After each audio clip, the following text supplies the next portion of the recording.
Hey, Spence. Have you seen Psycho? No. Well...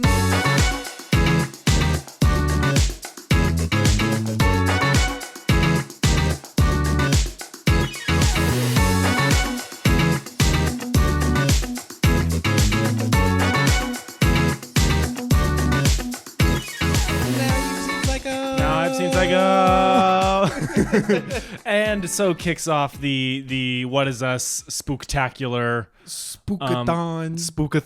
Was Oktoberfest. October Pulls up a beer.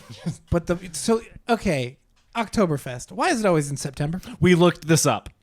Okay, it's always in September because it's celebrating the beginning of October, which is, I believe, a time when like coronations would happen. I believe that's why it is, but it's celebrating the coming of October by being a good enough reason. By being in September. No, I don't like it. Yeah. I don't like. I'm getting in his camera. I don't like it. Does not like it. No, if it's called Oktoberfest, it should be in October. I agree with you. Look, if it lasted 2 weeks and it went into October, okay.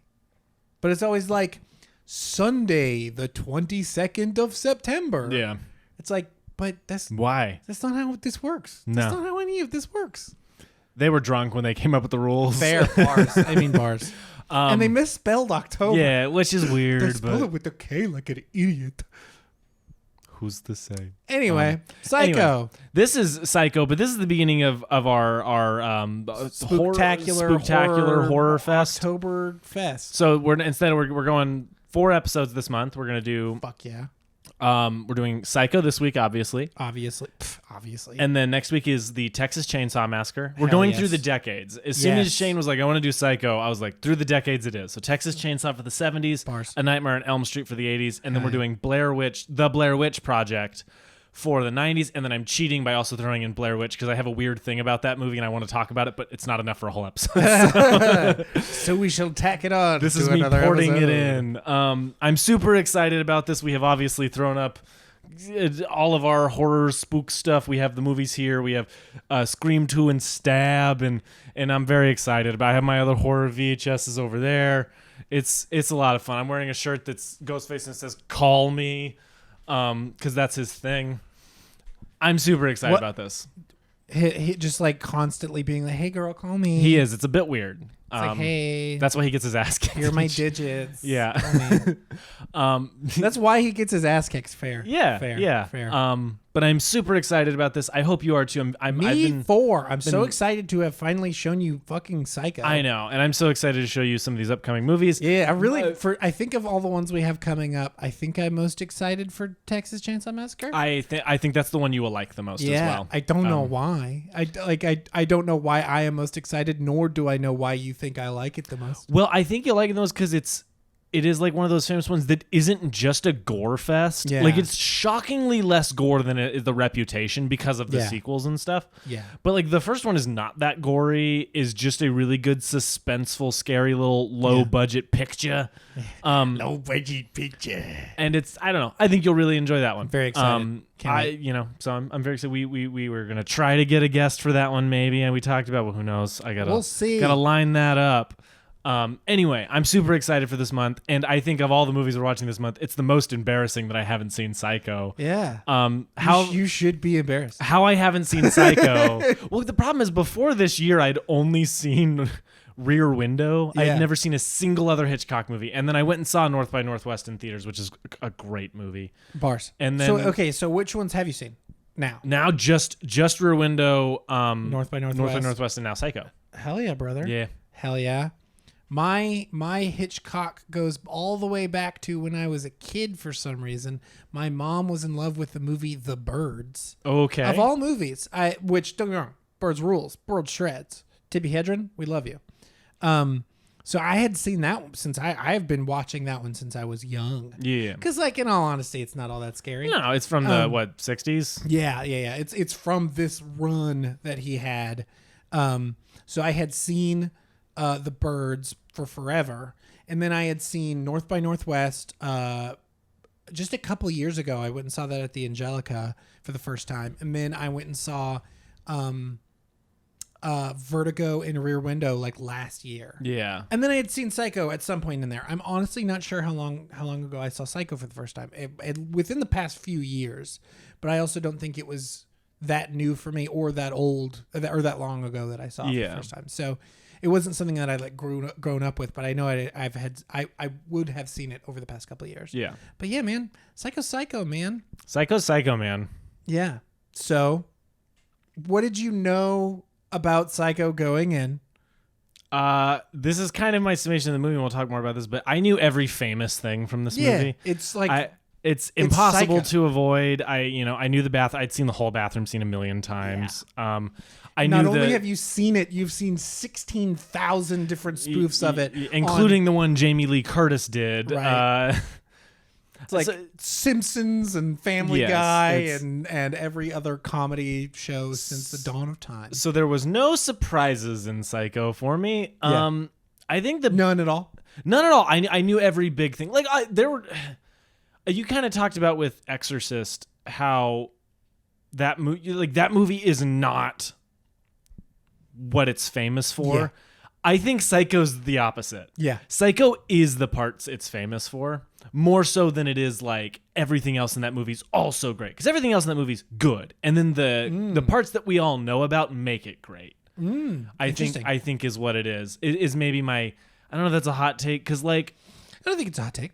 Because I mean the main character, main character dying here is a spoiler after we just talked about. Literally just like how famous this movie is. But I think that's like that is a cool thing that happens. The twist later on is cool. Like the movie is just great. It's just those things that make it great, I think. More so than the whole movie works completely. Yeah. And I don't know if you completely disagree with that, or if you've ever thought about that, or what. I disagree slightly, because the thing that I appreciate about this movie is how meticulously it takes its time with very specific things. It's like it will show you every little action that this person is taking in a way that I think is like fascinating like it really draws out that suspension even further. So it's like when she's packing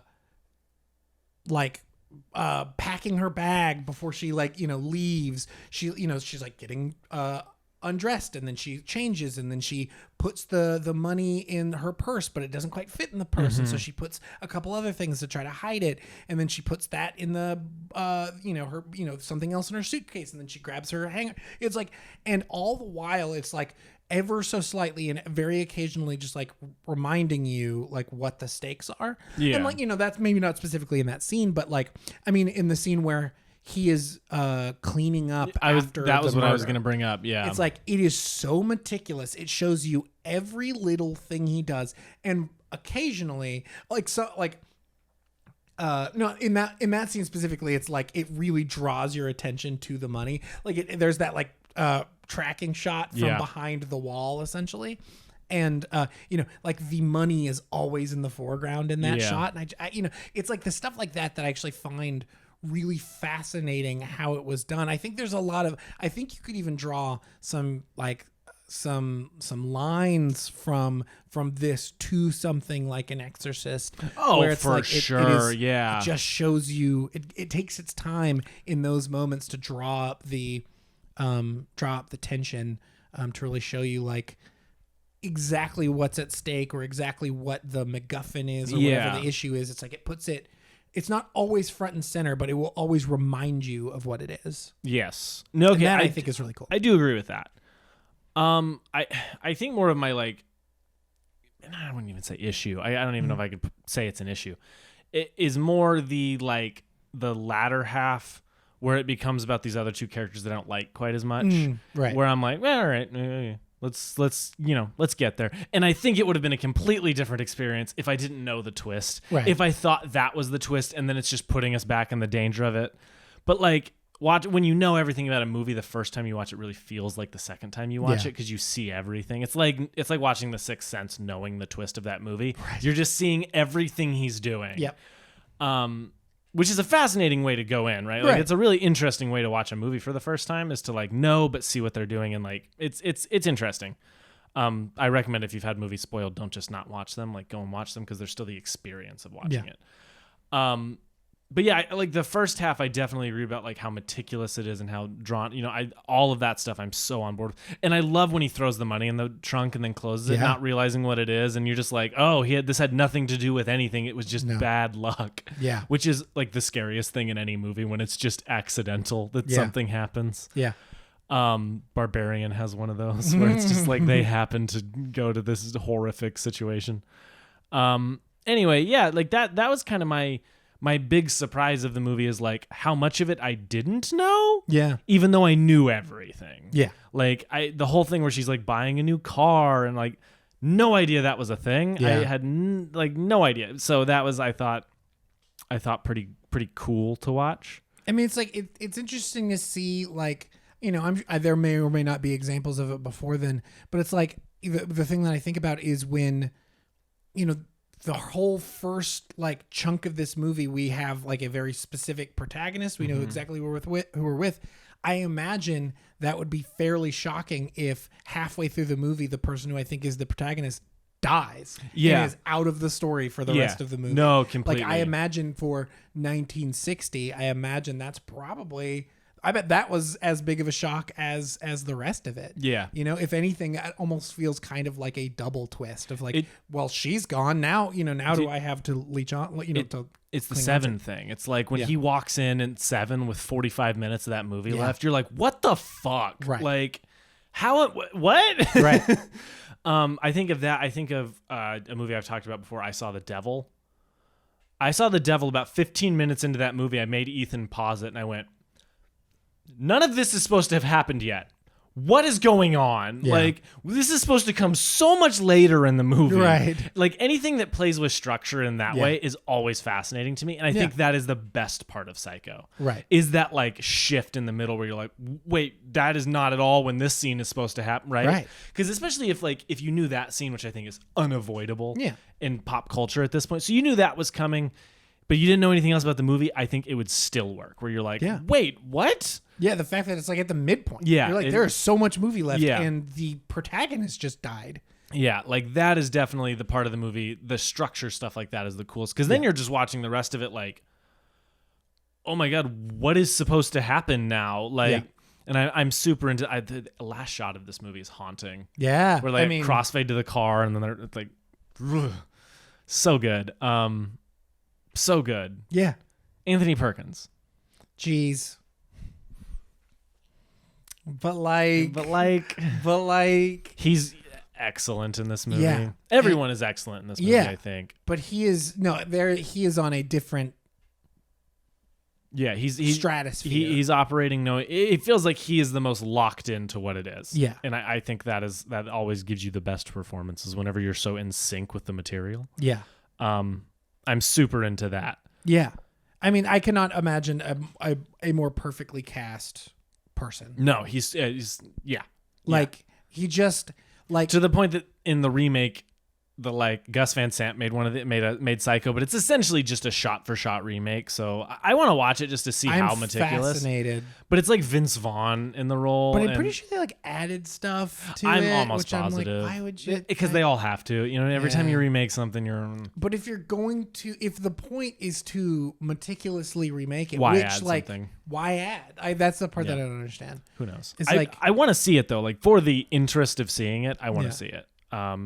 And I've heard Psycho 2 is good. Yeah. Which is shocking to me, but I now I really want to watch Psycho 2. There's like 3 or 4 of them. Yeah, right? Which is no horror movie cannot be a franchise. I mean, fair. It's just when's Barbarian 2 coming out where they find another tunnel?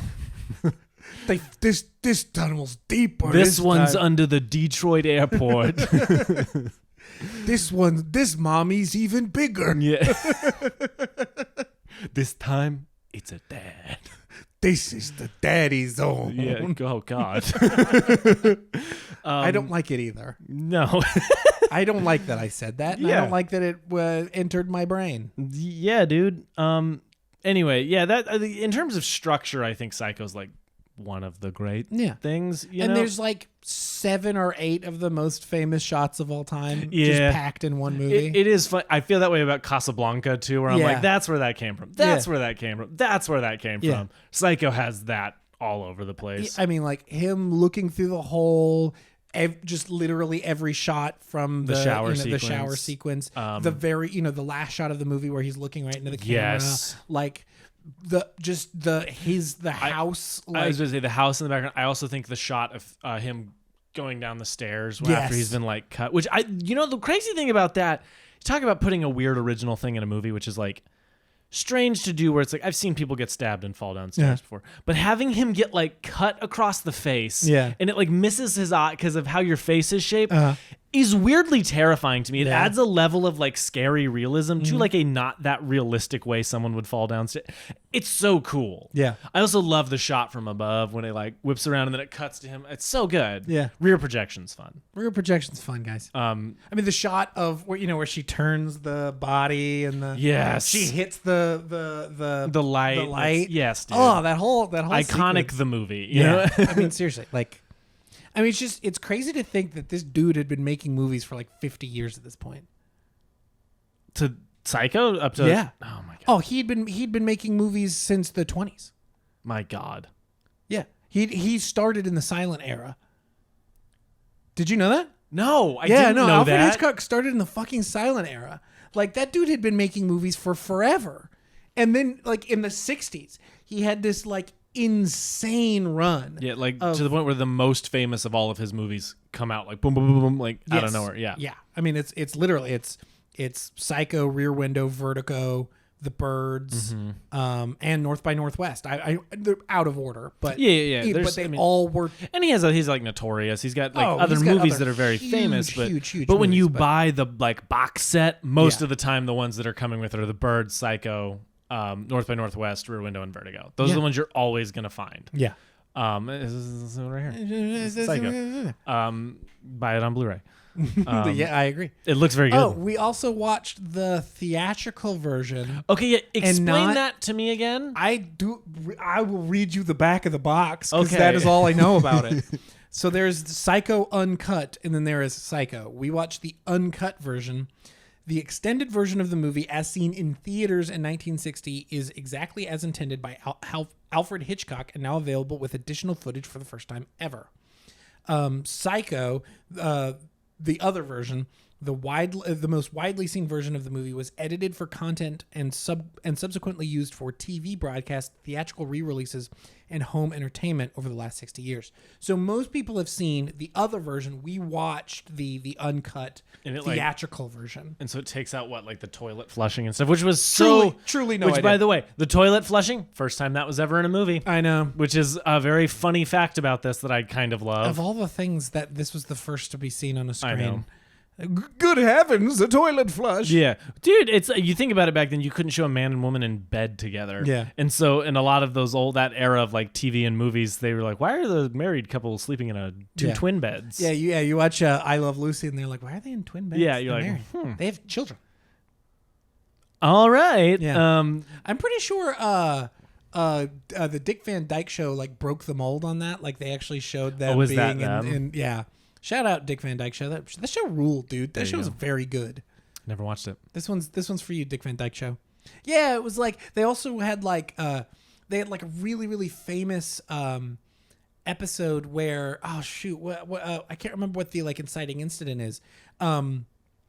The Dick Van Dyke, whatever his character's name is on the show, is suddenly convinced that his baby got switched in the hospital because there was a baby with I think the same last name born on the same day as their child, and for some reason he just like was positive that their babies got switched at the hospital, and so he tracks down the other couple and invites them to dinner to like talk it over. And when he opens the door, it's a black man and wife. But it's like handled really like it isn't played for just jokes or anything like that. Like, I mean, that premise is even now is funny. Like, Yeah. it's a funny premise without it being like racially insensitive, because it's like he invites them in and they sit down and I have dinner with them, and it's like they're treated as equals the entire time, which is like not a thing that happened on television on like primetime sitcoms like Dick Van Dyke Show.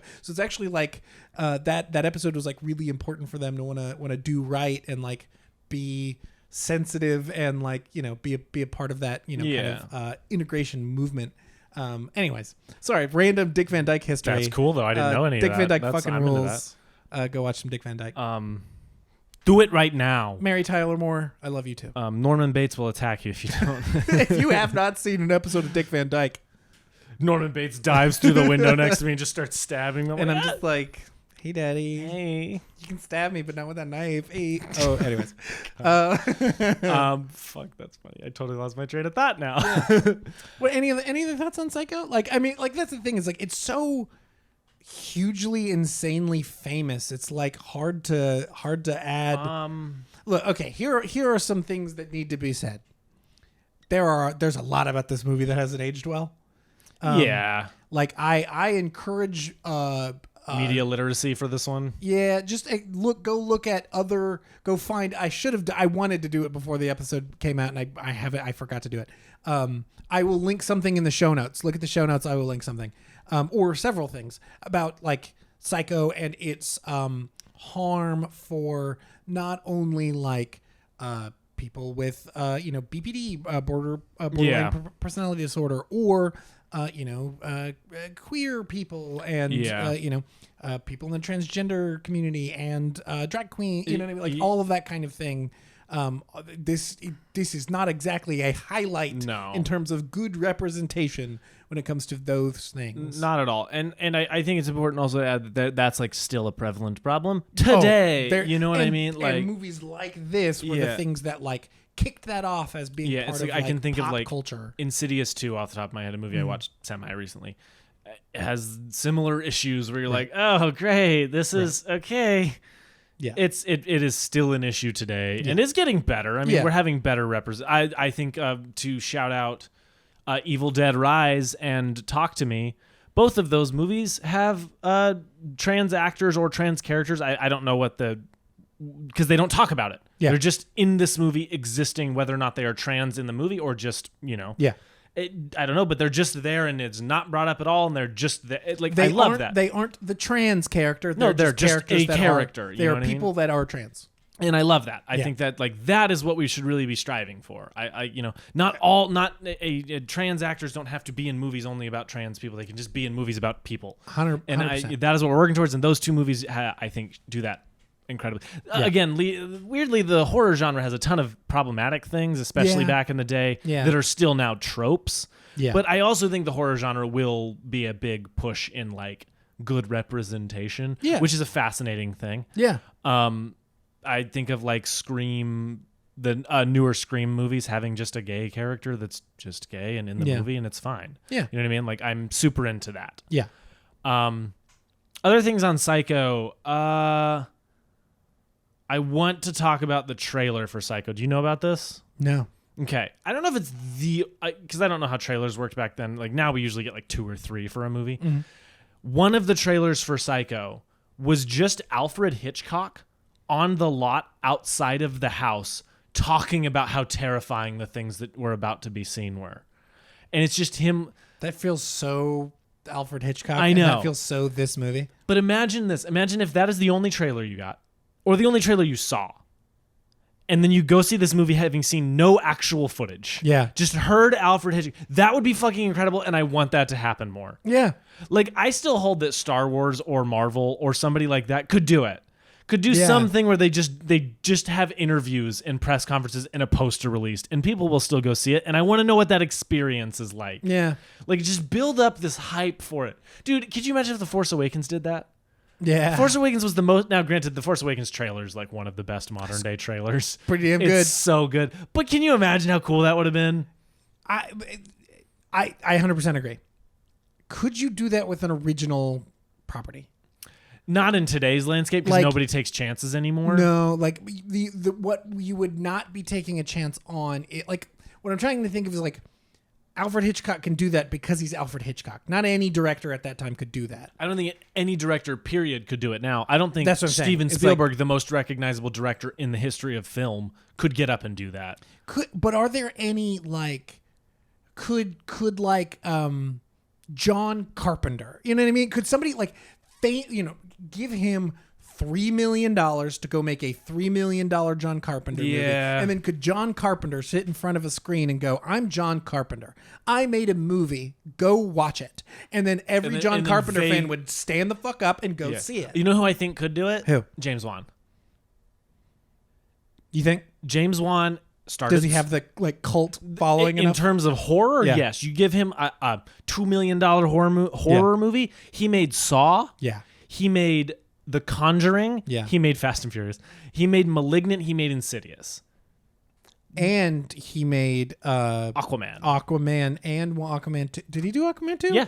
I think he's actually the only director. This may have changed now, but for a long time, he was the only director who directed $2 billion movies in different franchises. Whoa. Yeah. He made Aquaman, which somehow made $1 billion, and then Furious 7. Did J.J. Abrams not do that with Star Trek? I don't think Star Trek made $1 billion. Wow, that's surprising. I think any of those movies are $1 billion movies. That is surprising. Yeah, so I think he may still, and correct me if I'm wrong. I don't know. You, the two fans we have. No, I'm going to correct you for next week. I'll put that in the show notes too. Yeah, next week we're gonna do a fact check section. Nana boo boo. Yeah. But yeah, I think James Wan could do it. Yeah. I think he has enough of a following from all of his little franchises that if James Wan got up and was like, "Hey, I'm the director of Saw, The Conjuring 1 and 2, Insidious." Yeah. I think he could, with Malignant. a light description of just being like, this movie's scary as shit. Yeah. It's got crazy shit. If you like this or this or this, this is your thing. And then have him like walk around a set or something. I think that could work. It just, the movie would have to be $1 or $2 million. Sam Raimi back in horror. Sam Raimi just making a movie, I think. Yeah. The last movie he made was Doctor Strange, Multiverse of Madness, which is slept on, in my opinion. I agree. That one's good. I think that movie looks really cool. I think it has very dumb and fun shit in it. The story is gobbledygook, but I'm not there for the story. I'm there for the fun Sam Raimi shit. Yeah. And he does fun Sam Raimi shit. Yeah. If he came back and did another horror movie, I think there's a world where that would happen. I agree. It would just, again, have to be so low budget. Yeah. Oh, yeah. That's why. You couldn't do that with a $50 million budget. It would have to be nothing. It would have to be nothing. So that way it's like, you know. It would. Okay. All right. Okay. Fucking James Wan. And I'm trying to think of like the most famous celebrity right now. Like, what's an actor that could do that? That could also be that person. Annoying, but Ryan Reynolds, because he's kind of a marketing genius. That's true. Like, that's true. Now, would he be in a horror movie now? I don't know. Ryan Reynolds, The Rock, but like also. Oh no. You know, dude, Ryan Reynolds is a better actor than he gives himself a chance to be. I agree wholeheartedly. Like, I think he's really good as Deadpool, don't get me wrong. But since that has become his personality... That's just his whole brand. And it's like, dude, you go back to some of his older movies, and the movies themselves maybe aren't like the most incredible things, but he's always really good. Yeah. I want him to like drop the brand, drop the persona, and just be. Yeah, I think he could make such a cool movie. I would love for him to just to drop the character for one movie, and it could be something elevated. He doesn't have to be hard. Dude, yeah, still be funny, but maybe have him play the straight man or something. Yeah. You know what I mean? Like, or just do a horror movie. Do something that isn't just I'm Ryan Reynolds and I am so charismatic. Ryan Reynolds maybe could. I think if you got Margot Robbie as a scream queen, then there's a world in which she could pull that off. No, I love that one. Jason Momoa, like, is he a big enough star? I mean, he's one of the most popular stars right now. Like, everybody loves Jason Momoa, but I don't know if he's got that kind of like that star power. Yeah. Because like Tom Cruise, but dude, if you look he wouldn't do that. But the thing, if you look at Tom Cruise's movies, his movies don't really make as much money as you think they do. No. And then Top Gun Maverick came out and that made all the money in the world. But like the Mission Impossible movies are just successful. They're not like the biggest movies. They're successful worldwide. They're not very successful. Or the last couple haven't been very successful. Well, that's not true. The Fallout was successful. the newest one wasn't successful in America, but it was worldwide successful. Yeah. Part of that being because of how fucking expensive it became to shoot that movie. No joke. For all good reasons that they Yeah. had to do. It wasn't their choice. But Go watch our episode on it. yeah, see, legitimately, go watch the movie. Go watch the episode because that's I think a movie worth seeing. I think it's very good. I really like Margot Robbie as an answer. Margot Robbie could be cool. I like Jason Momoa as an answer as well. I mean, Yeah. James Wan. Could Ryan Gosling post Barbie do it? I was also thinking Ryan Gosling. And I would love for Ryan Gosling to be in a horror movie. I would too. Like a new one. Maybe he's done one back in his catalog somewhere. Not one that I can think of, but if he did like a... The Notebook. Oh, God, why did you bring it up? No! Not the Necronomicon. Death Note. Yeah, oh, God. Yeah, no, I think Ryan Reynolds could... Margot Robbie, Ryan Reynolds in a no-budget horror movie directed by James Wan. What the fuck would that movie be? I need to show you Malignant soon. I want to see it so bad. Do you know anything about it? I know nothing. Fucking good. Keep it that way at all costs. I went into that movie blind, and I shit you not, I walked out and was talking to other people who saw it and were like, "Did you know?" And they're like, "No." And I was like, "Did you know?" Like I saw on a Instagram page that I followed, they posted some screenshots. And I was like, oh, I shouldn't have seen that. I have no memory of what that was. Good. So, because I can tell you what, movie doesn't really give you a lot in ways of knowing what the fuck is going on. Malignant is camp personified in a way that puts so many people off, but works for me. It also has one of the most surprising scares I've ever seen in a movie. Ew. That is just James Wan going, "Fuck you guys." I love that. It's so good. I'm terrified now. I need to show you Malignant. I agree. I love that movie. That movie is so much fun. But yeah, dude, I think James Wan could be the guy. Any other thoughts on Psycho? Psycho. It's like it's hard to. There's one other fun thing that's like Psycho adjacent. Did you ever? You went to LA. Did y'all do the Warner Brothers studio tour? We did not. In Universal. Okay, you do that. You go around the studio on like the car. They take you around, and then there's like show things that you kind of stop at. Yeah. You stop at the Bates Motel, and you pull up, and they're like, "Oh, and this is where they filmed." And the tour guide like stops, and you see somebody like in the dress and in the thing carrying a body out and putting it in a trunk, and then he like looks up at you. And he goes down to the trunk and grabs a knife and charges the car. And then the guy like drives down and he turns up and you go past the house that's up on the hill. And he comes around the corner. And he's like, "That was close." Ah! And you see him coming up the hill at you. And you drive away. And then you go to the War of the Worlds airplane crash set is the next thing you see, I think. Wild. Nuts. If you ever go to LA, that is honestly the best part of Universal Studios is that tour thing because it's really fun. Hopefully you get a good tour guide because then it's like mega fun. Yeah. But yeah, that's another weird little connection to Psycho I have was seeing that, and you just see this guy like goblin mode out. That's fine. Goblin, and then he's like coming up through the bushes at you, and you're like, "Oh fuck!" That's awesome. Actually, I'm super into that. That's very fun. Yeah. Anyway, that Psycho just good movie. Like I know I was harping on it a little bit, but that was just because because the stuff that isn't famous not for a reason I would say, but it's like I know why that is so much less famous than the famous stuff. Yeah. No, I think Psycho is far from his best movie. Like, yeah, dude, of the ones that I've seen, like I would say I like Rear Window and North by Northwest more. I would also include Vertigo in that list, which I haven't seen Vertigo yet. I would include Vertigo in that list. I love The Birds with all my heart, but I think it's like a similar. I think it's just I put those kind of on the same. Because he's a suspense director, not necessarily a horror director. Yeah, you know what I mean. I think those two can be confused sometimes. Dread and suspense are a little different. They play in the same spheres, right?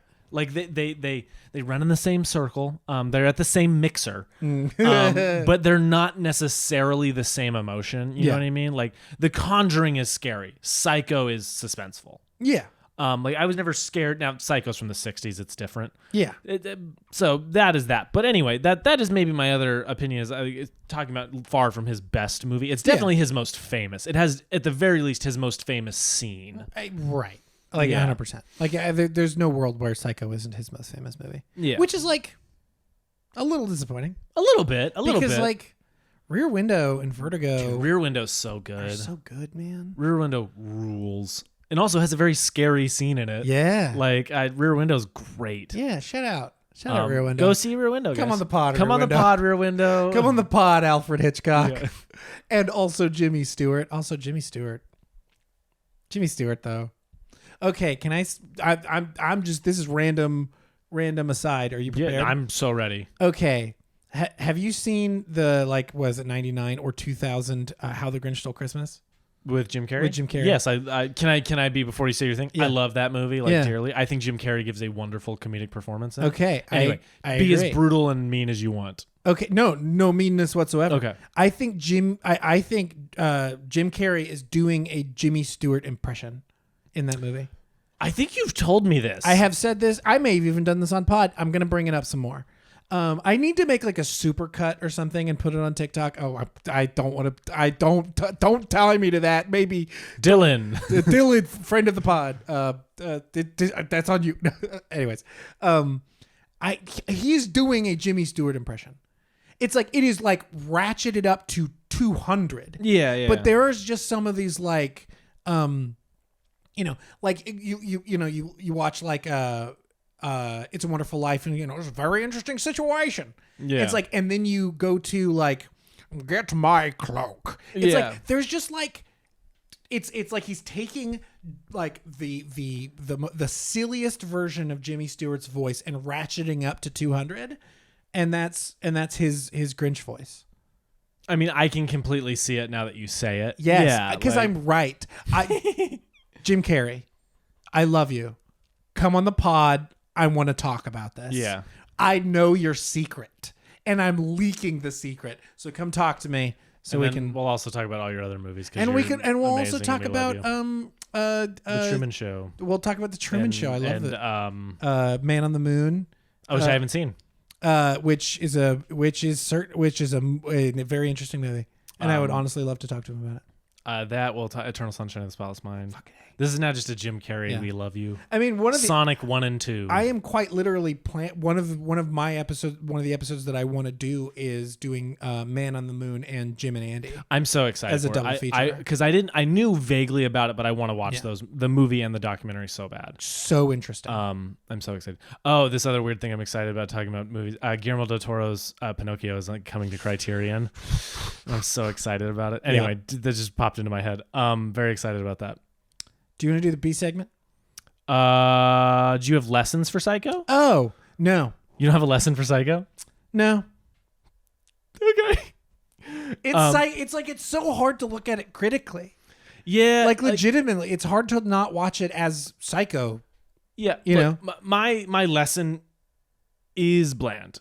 It is the thing that everyone would say from this movie. Mm-hmm. But I want to talk about it anyway because another movie that I love that I believe you watched because I said, and now is like not available anywhere, The Empty Man. Yeah. There's not a physical release for that. Was that one of the ones one of the movies that got deleted? It didn't get deleted. It just got like removed from HBO, which was the only place it was available after its like 1 or 2 day theatrical window. Like, you know what I mean? Terrible. That movie is so much better and deserved so much more. I agree with that. If you want somebody who can really articulate like a reason you should seek it, because like, look, at this point, if you can't find it legally, pirate that movie and watch it. Like we something needs to happen so we can get a physical release, or it can at least be back on streaming. Like the one Empty Man is a imperfect masterpiece to me. Like I love that movie. It's great. Anyway, that movie does an interesting thing where it's got like a 15 to 25 minute cold open. Yeah. And then it completely changes into a different movie for almost all of it. And you're like, what the fuck was that about? Yeah. I think that is interesting because I have a movie that I want to make that is like that. The opening of the movie is kind of like Scream-esque, where it's like about this thing. But then it becomes about a different character, and it takes a while to get back to the point of being like, oh, okay, this is what this movie... And then there's a point when the thing that is not supposed to happen happens. Yeah. Where you're like, that is supposed to come in the third act. What the fuck is the rest of this movie about? And I hadn't seen Psycho yet. So it's not like... That has just become prevalent past the point of Psycho. Yeah. But study like the most famous one ever, I think is important. My lesson for this is more, study it. Yeah. Go watch Psycho, and it's like you said, it's hard to look at critically. It's one of the most famous movies of all time. But try. go in and try to really like analyze why it works. Yeah. I think is the thing to do. Anyway, that's just my lesson is like, look, I did this thing having not seen Psycho, but it's the Psycho thing. Yeah. Go in and learn why it works. Go in Bars. and watch that. So anyway, that's that. That's my lesson, I think, is just study the original. Find like all the movies you've seen that do it. Just go back and watch Psycho 2 and figure out why Psycho works. Yeah. I think that's important. I love that. Yeah, I think if I were to just like come up with something on a fly, I would say like I was talking about earlier, like I feel like I did this with like The Exorcist as well, was just like be willing to take your time because that's where the suspension comes from. And I love the way that Alfred Hitchcock, the single one, reminds you of the tension. Yes. He never lets you forget it, but it isn't preachy at the same time. No. It isn't like, here's a big flashback of the moment that happens. Like, nope, it just cuts to it. It cuts to a close up, or it puts the thing that you should be thinking about in the front of the frame. Yeah, while you everything watch. else. Yeah, the whole sequence, like you said, when he's cleaning up after the scene, you're like, when's he gonna find the money? When's he gonna find the money? When's he gonna find? Oh, this wasn't about the money. Yeah. Oh, like yeah. It. Yes. Yes. Take your time. Yes. Yeah. Anyway, those are the lessons. That's nothing big on Psycho because it's Psycho. It's like it's Psycho. Psycho. You know what I mean? Yeah. Anyway. Okay. B so segment. for the B segment, we're not playing a game.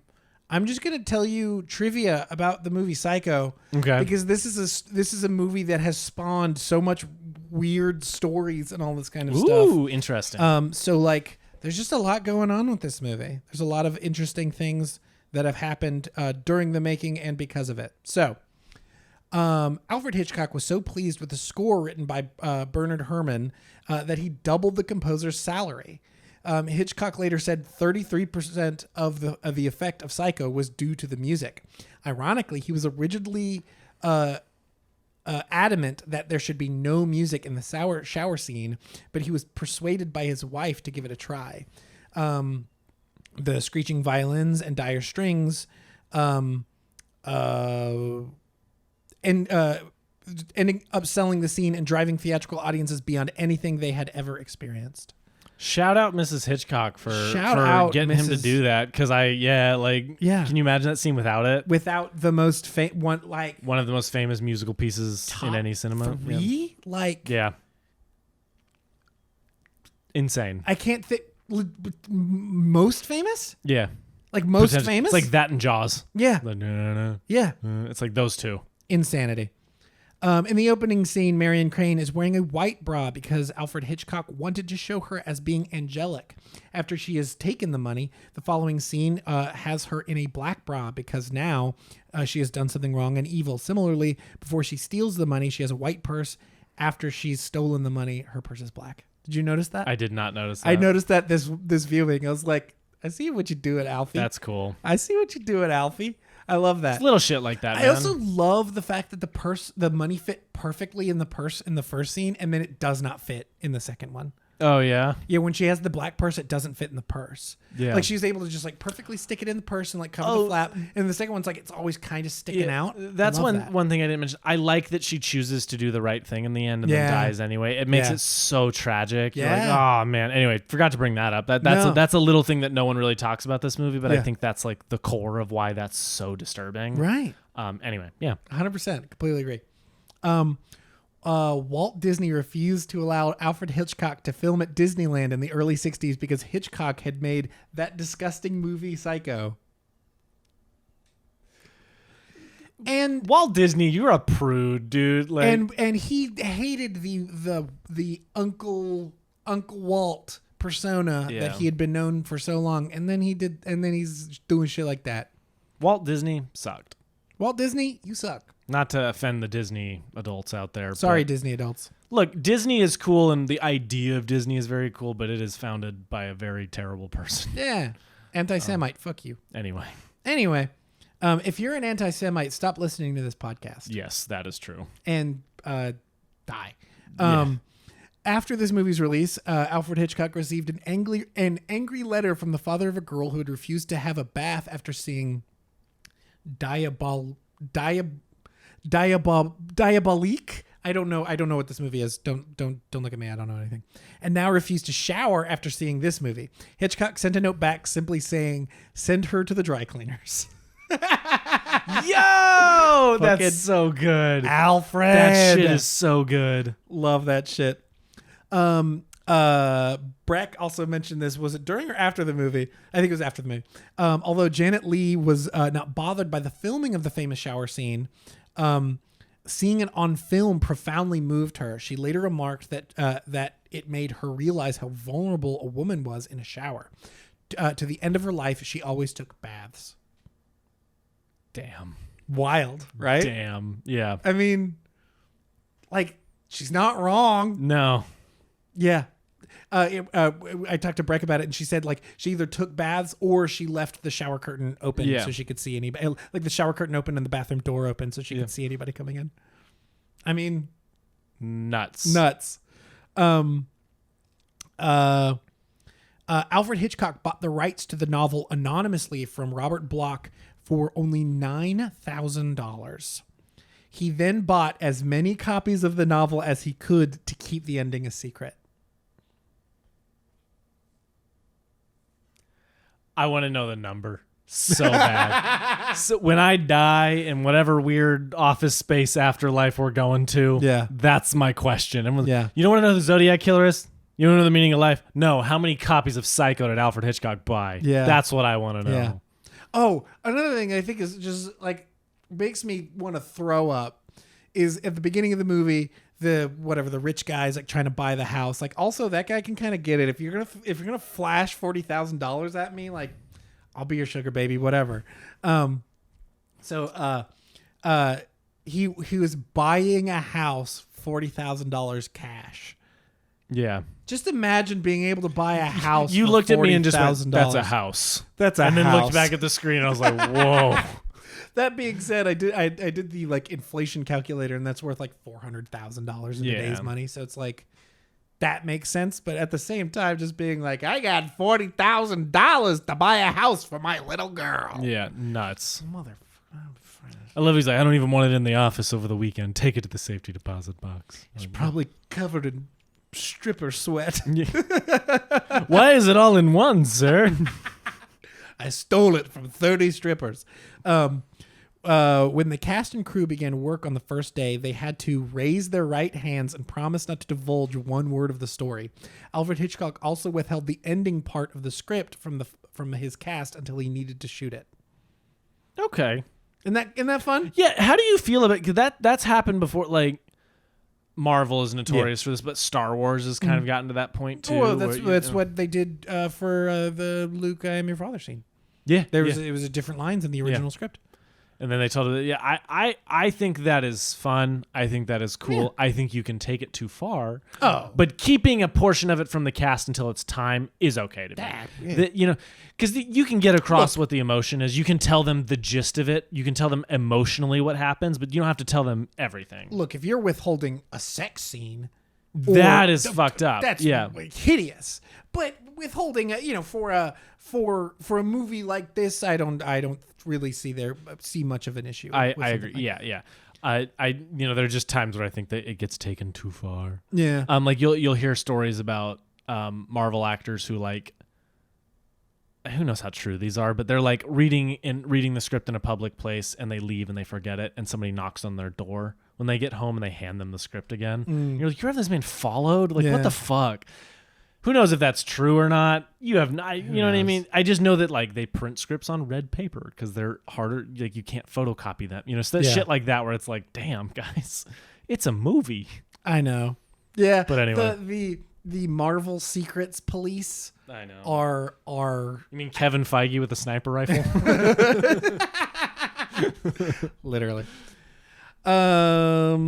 Paramount Pictures gave Alfred Hitchcock a very small budget with which to work because of their distaste for the source material.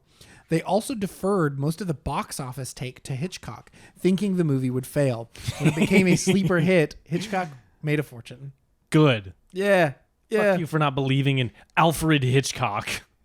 I love shit. Like, I mean, it was like Star Wars giving George Lucas the the rights, all of the merchandise rights, Dude. because they didn't think anything would sell. And they thought the movie would flop, and then now he's literally one of the richest. Do you want to hear a men crazy ever. story about that? Yes, please. My producing professor Uh-huh. over like the producing students and producing classes in college. I would hope that your producing professor would be overproducing students. Weird. There was a semester she only did directing. It was very confusing. Strange. Anyway. Oh, did you know that he went to film school? Did you know I went to film school? Anyway, so she knows a lot of people. Uh-huh. She worked for, I won't say their name, but they ran Miramax. Okay, got it. Crazy shit. She worked for Spike Lee on Summer of Sam. She was Sick. like one of the production people on it. Sick. Very cool. She told a story about this guy she knew, and he was the janitor when Star Wars was being made. Uh-huh. But he was also really creative and good at shit. And so they were trying to work on a model and they couldn't quite get it right. Uh-huh. And he was sweeping up and they were like, we can't figure it. And he's like, well, why don't you try? And they're like, you do it then. So he started putting models together, like doing this stuff. And she said he was like famous for like just chucking stuff over his shoulder when he wasn't using it. So it was just mess everywhere that he had to then clean up. Uh-huh. But he was doing it and working on it. And George Lucas came by and saw what he was working on. He's like, what do you do? He's like, I'm sorry, I got to clean back. I was like, no. This is your job now. Uh-huh. George Lucas gave him some back end points for all the stuff he did. Man is very wealthy now. I bet. How fucking cool is that? Very I wish cool. I remembered his name. Like I'm sure if this feels like very much like a folk story, I'm sure we could find it. yeah, like she knew because she knew him. You Right. know what I mean? Like she That's was. wild. Isn't that fucking crazy? That's really cool. I love that. I love that George Lucas is just like, hey man, do you want back end points Yeah. on this? Where they're just giving them out right now. Here's like This thing's gonna come burning to the ground. yeah. Here's like you're gonna owe money. here's like 0.5% on it. There you go, buddy. Fucking multimillionaire at this Yeah, point. like legit. I love that story. I was like, That's now amazing. how true, how accurate, but that's Yeah. her telling of it. And Yeah. I think, and I'm sure we could find a bunch of stories of like that. If kind it's of not true, we're gonna fucking find you. thing. Yeah, God. Anyway, I love that. I thought that was super cool. I love that very much. So good for Hitchcock too. Yeah. I love when shit like that happens. Hell yeah. Recommendations? Recommendations. I was going to do like a horror through the decades. So I was going to start with the 60s, recommend a few horror movies from the 60s. So now you're not. Because I finished The Walking Dead. Oh my god, you did it! I did it. He did it! Yeah! I did it. So for context in this, I started The Walking Dead in the 7th grade. Yeah. I am So graduated. 2 years later, Yeah. finally. I graduated from college, and I was a diehard fan. I Yeah. caught up to the show in season 4, and I started watching week to week in season 4. Then I started watching week to week through 5, 6, 7, 8, and then I drifted off into 9. Yeah. As I was like, they did something really cool, and then they revealed that it wasn't what I thought it was. It wasn't what they were hinting at, and I was like, well, that's kind of a bummer. Turns out that arc is actually quite good. Oh, okay. I understand if people aren't into this, but like, I finished it and I felt weird. It's like a decade of my life I've spent with Daryl Dixon and company. You know what I mean? Like, Yeah. I felt like I was saying goodbye to people I've known most of my life. It's a strange experience. And you know what, dude? I liked it to the end. Yeah. It has issues and it's got problems. I think there's only one section of that show that's like bad and one section that goes on too long. And then it just, after a certain point, it's like never quite as good as its heyday. But it's still good, and I think the characters are still good. Yeah. Like, that's the thing, is it consistently found people that I cared about. And man, I liked it. I have Walking Dead fever at the moment. I'm on Compendium 2 of the comic, and there's 4 of them. Oh yeah.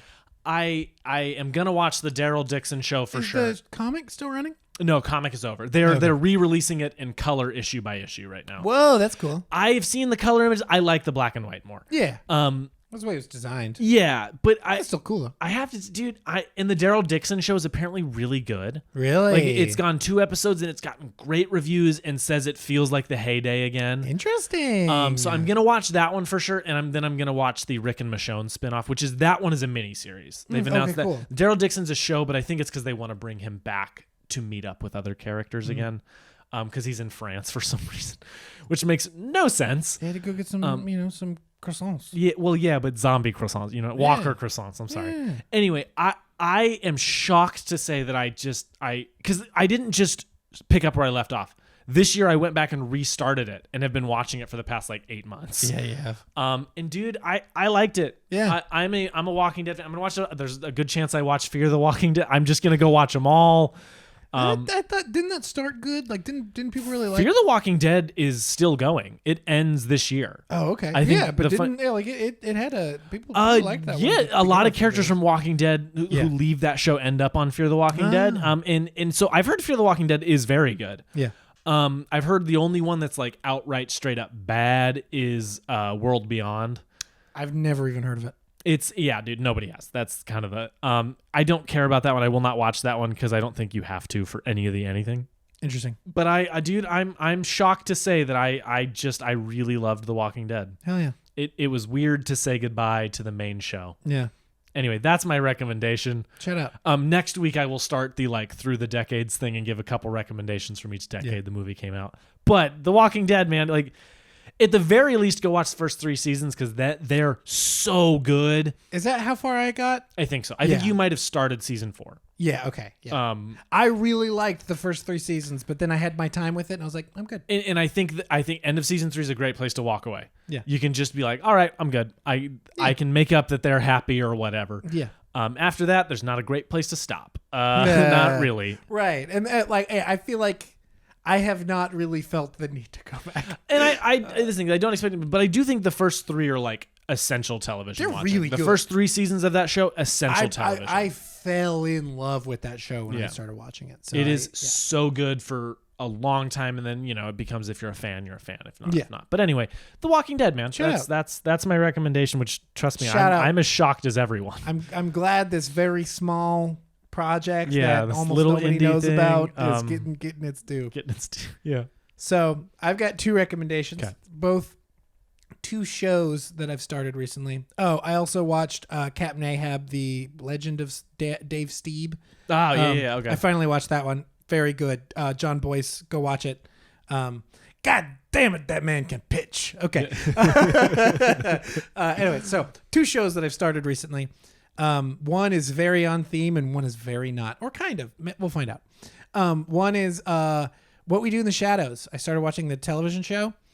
God damn it, that show was fucking good. Have you seen the movie? I have seen the movie, okay. And I love the movie very dearly. The movie's excellent. I've heard the show's excellent. And the show is like just as good, if maybe not a little better, in a couple of ways. It's the same team, right? Like the same. Taika Waititi is involved. Jermaine Clement is involved. I don't know if anybody. They're not show running though. I think Jermaine might be. Oh, okay.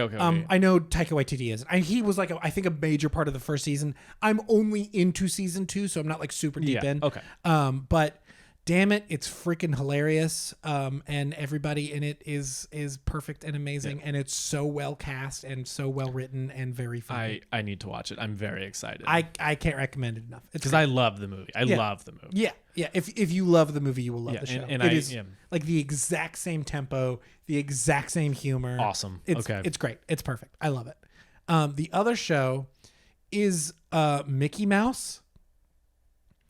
The Mickey Mouse cartoon from 2013 to 2018 or 19. It's just a bunch of Mickey Mouse shorts. I agree. It's very strange that I'm into this now. I have always thought that Mickey Mouse is the most boring character ever conceived by man. Okay. Like design-wise, it is such a perfect and classic design. Mm-hmm. I can't take away from that. But as a character, as a thing with a personality, I've always thought it was so milquetoast and boring and like for and only children. And I'm like, I've never understood the attraction to Mickey as a character. Yeah. And then I watched Mickey Mouse. So there's also the adventure or the wonderful adventures of Mickey Mouse are like, or a continuation of this creative team working on these. Holy shit, they're hilarious. Yeah. And they're so well animated. And the scores. Disney Plus, I'm guessing. Disney Plus, like I don't know where they were originally, but I've been watching them on Disney Plus. But yeah, from 2013 to 2018, it's just the Mickey Mouse shorts from 2013 to 2018. There's like 6 seasons or something like that. And in each season, there's like between 15 and 20, like 5 to 8 minute shorts, and they're all awesome. They're all like way like edgier is the wrong word. Yeah. But it is much closer to like SpongeBob and Looney Tunes Okay. than I was expecting. Okay, that makes me interested. It That is sounds like cool. actually really funny. Actually has some like jokes that I would not expect Mickey Mouse to have. Yeah. It is really, really good. I don't think Disney needs the freaking shout out, but at No. the same time, it's something that I've been really surprised at how much I liked. Awesome. So yeah, like I saw there've been some TikToks of clips from, I think it is the Wonderful Adventures or whatever it is of Mickey Mouse. And I was like, is this funny? Like, Yeah. is this actually funny? And then on the Besties, which is a video game podcast, they were talking about some other video game, some Disney video game, and Justin McElroy was describing kind of the difference between funny Mickey and like Mickey Mouse. And like in the game that he was talking about, there's some like weird kind of cross pollination. Yeah. But there's very much two Mickeys in the Disney world. There's like funny Mickey, which is voiced by one voice actor and is like animated by this team, which is like funny Mickey. And then there's like a separate Mickey, which is the corporate mascot that you hear on the commercials for Disney World. Like those are two different voice actors and they're two different Mickeys essentially.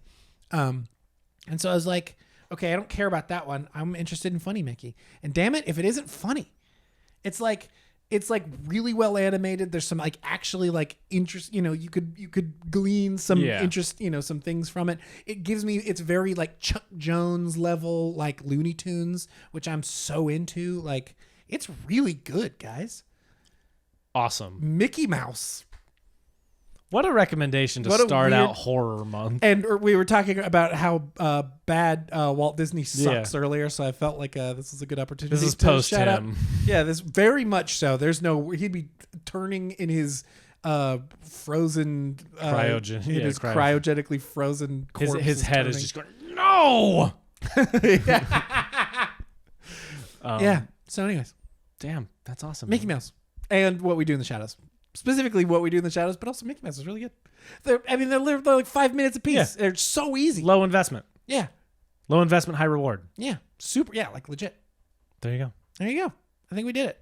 So you've got just all the Hitchcock movies. Go watch all the Hitchcock movies. Go watch The Walking Dead, apparently. Like, go watch all of that. He says, but trust me. But trust him. Just get into it. Fucking jump into it.